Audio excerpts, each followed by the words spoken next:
هنبدأ مع بعض كده نعمل وصفة الفراخ بتاعتنا. وصفة جميلة وان شاء الله هتعجبكم وطعمها حلو قوي.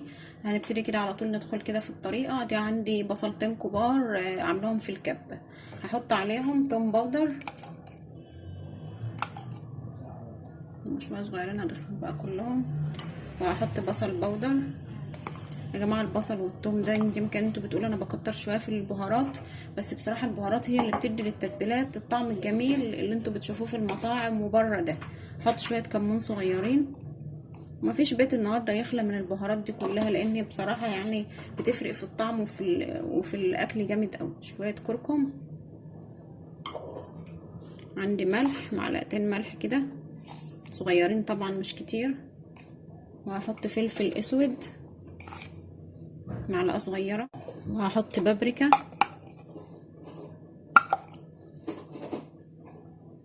وهحط بهارات مشكله معلقه برضو صغيره. وعندي عصره ليمونه، هشيل منها البذر كده احطيها عشان البذر ما ينزلش.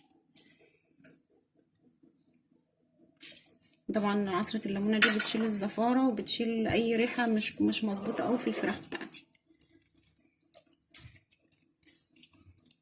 هقلب البهارات بتاعتي كده كويس في البصل. انا عندي فكره فيديو كده عايزه اخد رايكم فيها، لو انتوا حابين ان انا اعملها لكم قولوا لي في التعليقات.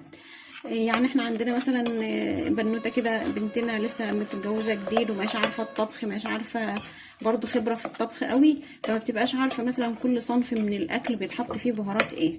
فانا فكرت في الموضوع ده وقلت ان انا اعمل لكم فيديو لكل مثلا طبخه على قد ما اقدر طبعا بيتحط فيها بهارات ايه.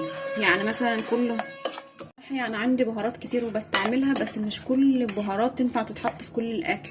يعني مثلا التتبيله عندي بتاخد بهارات معينه، كل نوع من انواع الخضار عندي بيحتاج لبهار معين كده. فلو انتوا حابين اعمل لكم فيديو عن انواع البهارات اللي بتتحط في الاكلات قولوا لي في التعليقات، ووصلوا الفيديو ده ل1000 لايك وانا اعمل لكم الفيديو ده. هعرف ان انتم موافقين واعمل لكم الفيديو ان شاء الله. هحط التتبيله بتاعتي دي كده على جنب، وهجيب الفراخ. البهارات الفراخ اهي. انا شايله الجلد من عليها. يعني البهارات لو الفراخ عايزينها تاخد في التتبيله كويس قوي نشيل الجلد من عليها. وهعمل كده الفتحات دي علشان الفتحات دي بتخلي الفراخ تشرب من التتبيله كويس، والفصوص دي يبقى طعمها حلو وشاربه حلو من التتبيله. لكن لو سبتها ما قطعتهاش هتبقى التتبيله على الوش كده، ما هتبقاش الفصوص شاربه منها في جوه ومش هتبقى حلوه. عملت الفراخ اهي زي ما انتم شايفين كده، قطعتها كويس. وهجيب التتبيله بتاعتي. طبعا انا شغاله بايدي نظيفه طبعا، غسلها على طول ما انا في المطبخ بغسل ايديا. وهحط كويس عشان اتاكد ان التتبيله دخلت في الفصوص كويس قوي. زي ما انتم شايفين كده انا مفتحه الفتحات دي عشان كده. وهضيف برضو في الفصوص هنا. وهحط طبعا انتم ملاحظين ان انا ما ضفتش لسه زيت للوصفه خالص. عايزه اقول لكم ان الزيت في الوصفات اللي فيها تتبيلات زي دي بتفصل او بتعمل طبقه عازله ما بين التتبيله وما بين الفراخ. فانا بتبل كده وبسوي الفراخ الاول 3/4 تسويه، وقبل ما تستوي كده بشويه بقوم ضايف لها شويه زيت، بيدوها لمعه حلوه وبيدوها شكل حلو. هنزل التتبيله كلها وهضيف ربع كوبايه ميه. هحط كده في البوله بتاعتي عشان كده انزل كل التتبيله دي، واحط في جنب كده من جنب، ما نحطش من فوق علشان ما اغسلش التتبيله وتنزل في الحله كده وتسيب الفراخ. اللي حابب يسويها في الفرن بيشغل الفرن على درجه حراره عاليه ويحطها على الرف اللي في النص لحد ما تستوى، ويغطيها لحد ما تستوى. بعدين يشيل الغطا، ولو احمرت من فوق خير، ما احمرتش بيشغلوا لها الشوايه شويه من فوق لحد ما تاخد اللون الذهبي الجميل. اللي حابب يسويها على عين البوتاجاز برضو مفيش مشكله. انا بسويها على عين البوتاجاز واسيبها لما تدخل في السوا خالص، وبعد كده ادخلها احمرها في الفرن. هنشوف بقى هتستوي الفراخ بتاعتي اهي على النار على عين البوتاجاز. طبعا ده لو انت مستعجله، لو ما انتش مستعجله حطها في فرن البوتاجاز لحد ما تستوي فيه.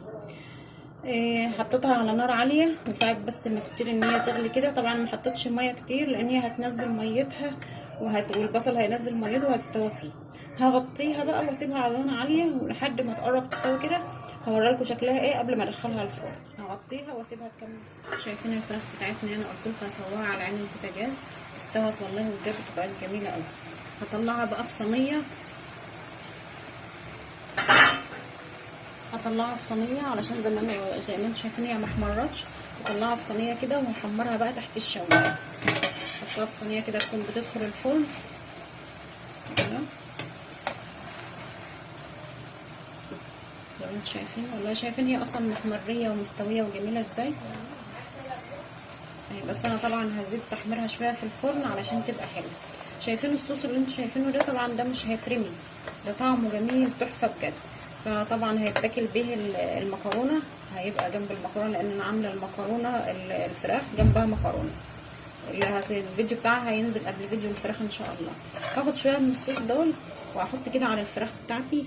الصينيه بتاعتي دي معلش كده انا عاملاها للتحمير في الفرن، فتلاقيها محروقه شويه، بس انا مخصصاها للتحمير تحت الشوايه علشان الصواني الصواني ما تتبهدلش كلها. فالواحد كده في البيت يخصص صينيه زي ما انا عامله كده للفرن والتحمير في الفرن، لان ساعات في حاجات بتيجي تحمرها في الفرن في الصينيه بتتحرق معاكي وبيبقى شكلها مش حلو زي ما انتم شايفين كده. فانا عاملاها للتحمير. انا زي ما انتم شايفين كده اخدت من التتبيله وحطيت على وش الفراخ. هدخلها بقى لما تاخد لون كويس قوي تحت الشوايه، وهقلبها برضو على الناحيه التانية لما تاخد لون، وهوريلكم بقى في الاخر شكلها ازاي.